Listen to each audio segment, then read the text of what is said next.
اس کو ملنے کے لیے۔ جب آتا ہے کہتا ہے کہ کلثوم کہاں گئی؟ یہ وارث کہتا ہے کہ بھاگی ہوگی اپنے کسی یار کے ساتھ۔ اس کا والد کلثوم کا، اس کا سسر کہتا ہے کہ یار آپ کیا بول رہے ہیں، کو لفظ صحیح کرو۔ اس نے کہا کہ میں نے کوئی غلط نہیں کہا، میں نے تو یہی بتایا کہ وہ بھاگی ہوگی اپنے کسی یار کے ساتھ۔ خیر اس کا والد کلثوم کا بڑا پریشان ہوتا ہے اور تھانے بچھڑا جاتا ہے، جا کر ایک FIR اغوا کی درج کرواتا ہے جس میں نامعلوم افراد رکھے گئے۔ اس کے بعد پولیس جڑی ہے انویسٹیگیشن کرتی ہے، تحقیقات کرتی ہے، اس کے آدمی کو، وارث کو تھانے بلا لیتی ہے۔ وارث کہتا ہے کہ مجھے کیا پتا، بھاگی ہوگی کسی اپنے یار کے ساتھ۔ پولیس والوں نے کہا کہ اس کا نام بتاؤ۔ اس نے کہا کہ مجھے اس کے نام کا نہیں پتا۔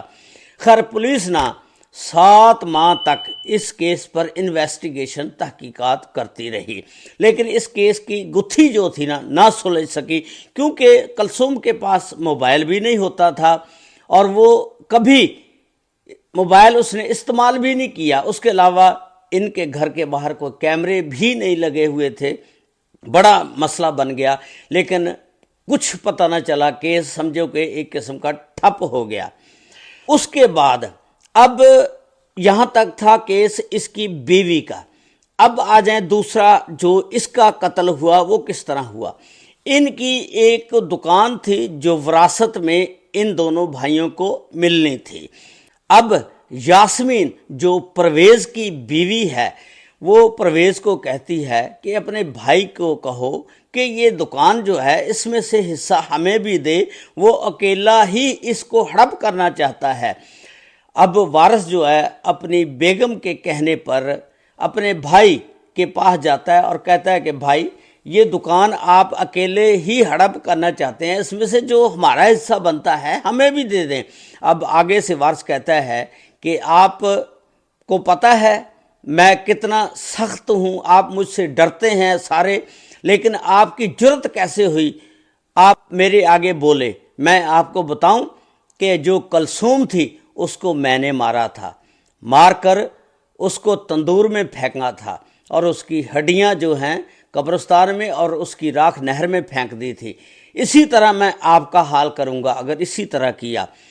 تو پرویز ڈر گیا، اس نے جا کر ساری بات اپنی بیوی کو بتائی۔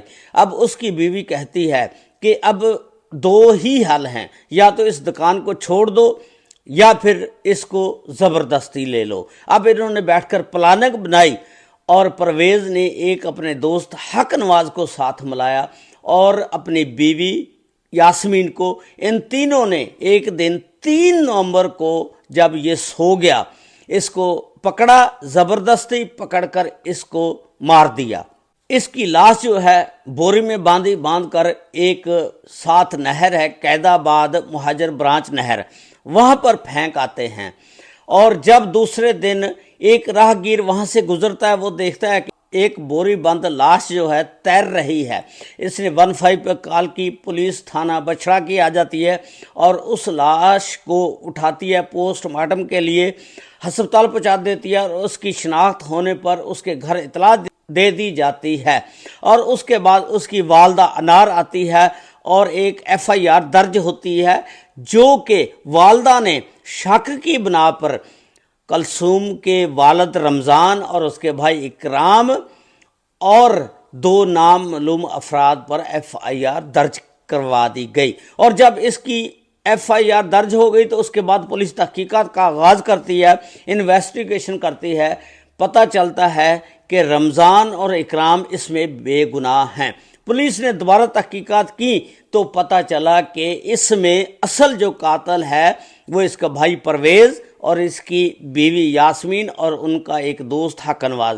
پولیس نے ان تینوں کو گرفتار کر لیا ہے۔ اس کے بعد جب اس کو گرفتار کیا اس نے پھر بیان دیا، اس نے سارا کچھ یہ جو واقعہ تھا بتایا کہ بھائی نے ہمیں دھمکی دی تھی اور ہمیں کہا تھا کہ میں نے کلثوم کو مارا ہے۔ اس طرح یہ ساری سٹوری ہمیں بتائی اور ہم خود ڈر گئے۔ اس کے بعد میں نے بیوی سے مل کر پلاننگ بنائی اور اس کا ہم نے اس طرح خاتمہ کر دیا۔ یہ بہت ہی دل خراش واقعہ تھا کہ دیکھیں وہ جس کی گردن میں سریا تھا، اکڑ تھی، اس نے اپنی بیوی کو مار دیا اور 7 ماہ تک کچھ پتہ نہ چلا۔ اس کے بعد جب اس کی موت واقعہ ہوئی، اس کے بھائی کے ہاتھوں ہی پھر یہ سارا واقعہ جو پتہ چلا کہ اس کے شوہر نے خود ہی اس کو مارا تھا۔ یہ اکڑ اور غرور سارا ختم ہو جاتا ہے۔ اس طرح نہیں کرنا چاہیے، انسان کو اپنی زبان پر کنٹرول کرنا چاہیے۔ یہ آج کا ایک دردناک واقعہ تھا جو میں نے آپ کے ساتھ شیئر کیا۔ اللہ تعالیٰ سب پر رحمت فرمائے، اللہ تعالیٰ سب کو اپنے حفظ و ایمان میں رکھے۔ السلام علیکم ورحمۃ اللہ وبرکاتہ۔